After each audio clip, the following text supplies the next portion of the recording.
Doctor आपसे एक बात करनी थी, वाइफ प्रेगनेंट है, अबॉर्शन करना है। कॉम्प्लिकेशन कोई नहीं है, लड़की है ऐसा कुछ पहले नहीं होता। नहीं, लड़का नहीं, लड़की ही चाहिए, क्योंकि लेट हो जाएगा इसका। डॉक्टर मैं ये नहीं चाहता कि इसका लेट हो। I am so sorry doctor, मैं नवीन बोल रहा हूँ विजय मुझी से। मुझे मालूम है कि आपके पास कॉल्स आती होंगी, लेकिन उनकी वजह यही होती होगी कि मैं दहेज नहीं दे सकता या मैं लड़की को पढ़ा नहीं सकता।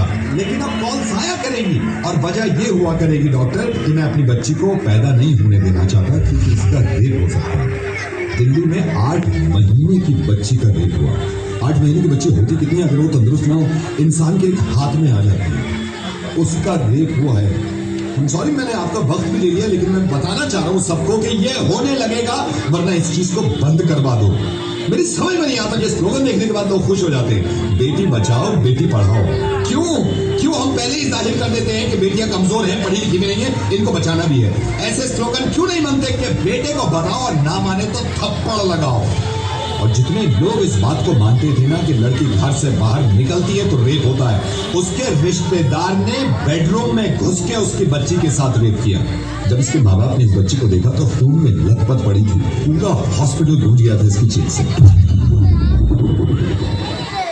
और हिंदू मुस्लिम आप करते रहिए अपना काम, एक दूसरे को बुरा भला कहने में और जुलूस निकाल के एक दूसरे को मारने में। अगर शर्म है ना थोड़ी सी, तो इनसे ज्यादा खतरनाक जो हमारे मुल्क में हो रहा है कि बच्चियों के रेप जो करते हैं, उन जानवरों को जाके सबक सिखाओ, इतनी भीड़ ले जाकर।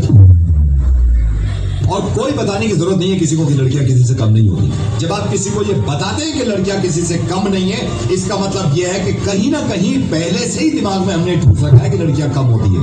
100 करोड़ की आबादी में अगर एक इंसान भी मेरी आवाज सुन रहा है ना और उसको ये लगता है कि लड़कियां देर रात घर से बाहर निकलती हैं तो रेप होते हैं, तो मुझसे बात कर ले। मैं कसम खा रहा हूं, अगर उसने मुझे हरा दिया इस चीज में तो जिंदगी में कभी रेडियो पे नहीं आऊंगा और अपनी आवाज नहीं सुनाऊंगा।